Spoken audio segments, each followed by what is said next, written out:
Nining panahon sa ting-init, usa nga kalingawan sa mga bata ay labi na kung walay klase, mao ang pagpalupad og tabanog ug hugtanon kini nga gidili ang pagpalupad duol sa airport tungod kay delikado kini sa eroplano nga butog pa og mulupad sa runway sa airport. Hugot nga ginadili ang pagpalupad og tabanog duol sa Osamis City Airport. Kini mo'y pamahayag ni Kervin Barrel, Security Officer sa Osamis City Airport. Og dili lang ang tabanog ang gidili. Base sa ordinansa sa siyudad sa Osamis, ang ginadili duol sa airport mao kining mosunod: pagpalupad sa tabanog, drone, mga stray animals nga mutabok sa runway, pagtanom og kahoy duol sa palibot sa airport, pag-construct og building, pagpalupad og balon. City Ordinance number 1143-19 prescribing rules and regulations for the safety take-off and landing of aircrafts at the Osamis Airport, imposing penalties for violations thereof and for other related purposes.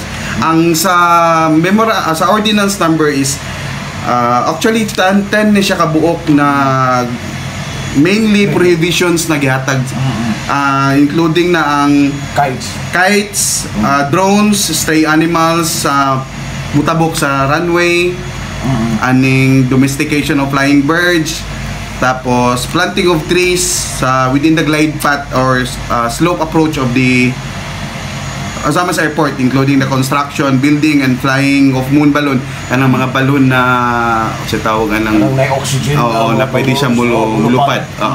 Muna siya ang mainly sulod sa city ordinance, including na po ang mga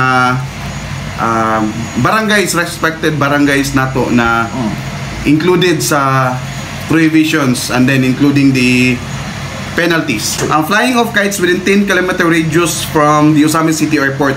However, doing this beyond such distance allowed, provided that the length of line thread is used, shall not exceed 55 meters.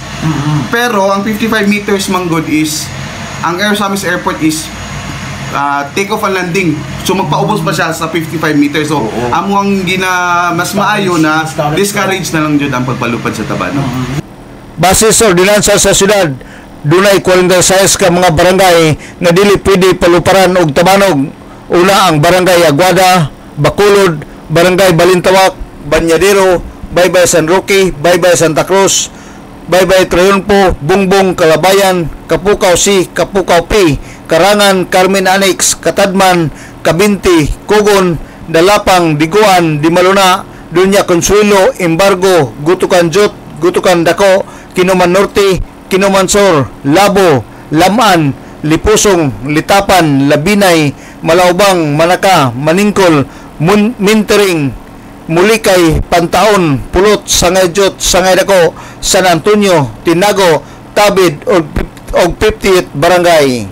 Ang mga barangay nga naisgutan aduna na ipipila niini nga nabisitahan sa mga tinugyanan sa Osamis City Airport aron hatagan og kopya sa ordinansa kalabot sa dili pagpalupad og mga tabanog. Alang sa DXDD Radio Campana, ang radyo sa simbahan, W45 Dudong Bargamento, Danag sa Dakbayan.